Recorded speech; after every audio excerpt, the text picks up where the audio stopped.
Worker तो आपके हाथ में ही नहीं आ रहे, खुद जलसा बना रहे हैं। हर जगह मैं बदमाशी कर दी है। जरदारी साहब के जिले के अंदर ये इस्तकबाल हो रहा है सियासी वर्कर्स का।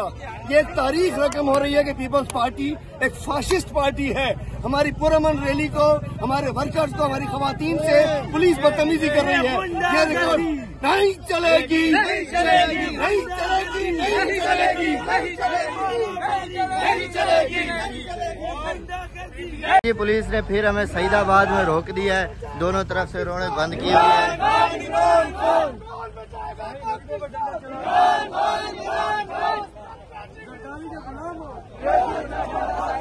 क्या कहना चाहेंगे? ये पुलिस गर्दी शुरू हो चुकी है और दोबारा सईदाबाद में दोबारा रोड ब्लॉक कर दिया गया है। मैं कहना चाहता हूँ ये हमारे रोक नहीं सकते, ये बिल्कुल दोबारा रोड ब्लॉक कर दिया।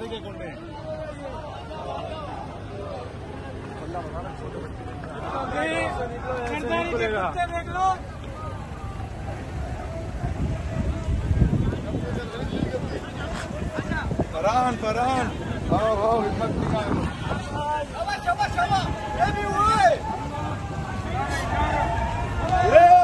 नहीं